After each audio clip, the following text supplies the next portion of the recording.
Are the Warriors, when healthy, the best team in NBA history?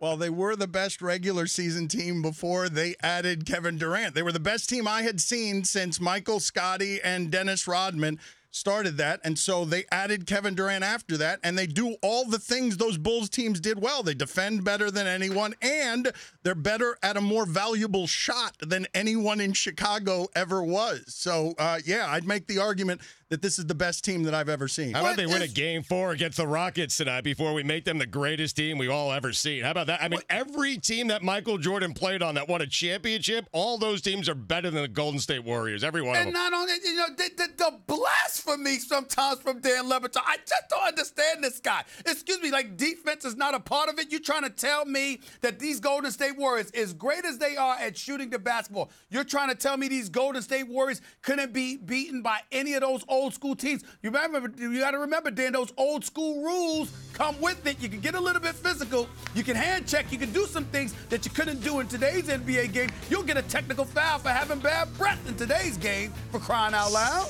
Stephen A., you've got a two-time MVP, who's not the best player on his own team. You've got you've got a team that Andre Iguodala is your fifth best player. Like, go ahead and name, when you're talking about the fourth and the fifth best guys on those Bulls teams, you're talking about the Kerrs and the Paxtons. Their two-time MVP is the guy who shoots from out there. You got Tony Kukoc, you got Dennis Rodman on some of those teams. You got some very good players on some of those teams. And those Laker teams. Why are you taking their side? I don't know. I mean, I'm on Stephen A's side on this. Yeah.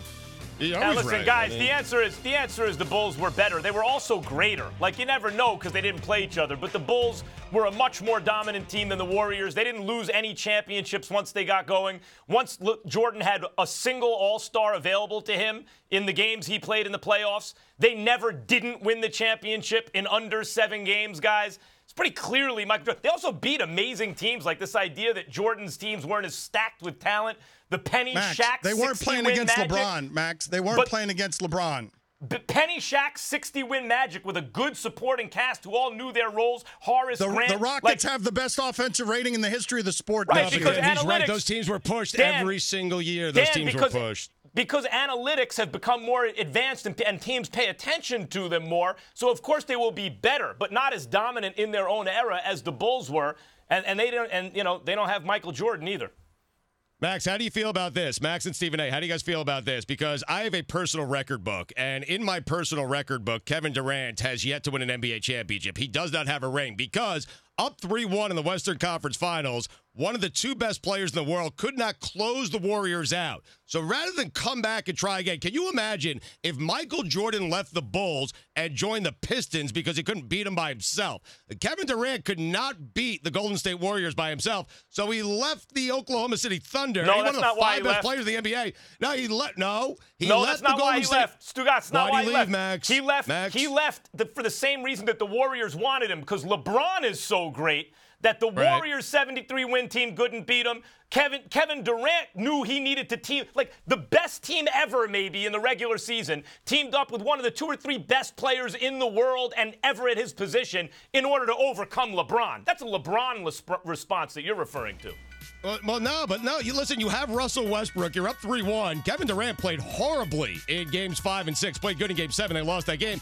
But in what world are we assigned? Like, in what world does this work in sports and we applaud it? I can't beat that team, so I'm going to join that team. Are you kidding me? Kevin Durant should be ashamed of himself. That take is 2 years old. You're going on First Take, and you're giving a 2-year-old take. Because I wanted to see if Stephen A. and Max agree with me. Max first of all, Stugotz, he knows I agree with him, but nobody was more outspoken about Kevin Durant going to the Golden State Warriors than me. So I agree with you there, but nevertheless, it doesn't take away from his greatness, the greatness we've witnessed from him on the basketball court. I have to concede he's one of the top 3 players on the planet. He's just surreal in his own right, and he deserves credit for that. Having said all of that, I think that one of the things, Dan, getting back to you, when we're talking about these old school teams, I think we look at talent and we don't look enough at eras.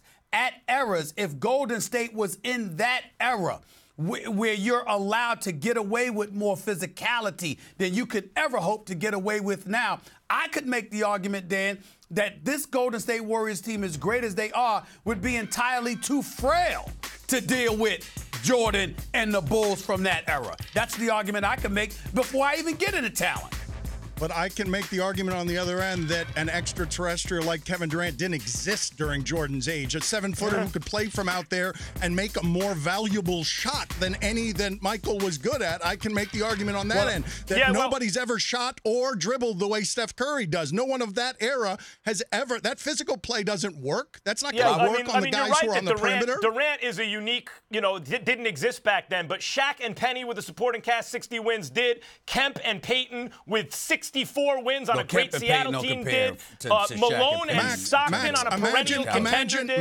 Imagine Penny joining Michael Jordan's team, or imagine Shaq joining Michael Jordan's team. More like because Barkley, Kevin Durant is a top 20 player of all time. Right. It's more like there's not a perfect comparison, but it's more like Barkley joining Hakeem and Drexler. It's more like that. It's a response to the best player in the world, LeBron James, with a supporting cast, no one else having enough. So they're like, all right, let's team up, I guess. That's really what that's a response to. Dan, KD. I got a question for you. Before I let you go, Dan, because I know that you're a very, very busy man, and I just want to say I'm blessed. Stugotz is jealous, though, that you're asking me the question, Stephen. I'm blessed, Dan Le Batard. I'm blessed to have you on this show today, sir. Let me ask you this question, Dan. Thank you. If Kevin Durant had elected to go to Miami instead of Golden State, would Kevin Durant and that Miami team have beaten LeBron?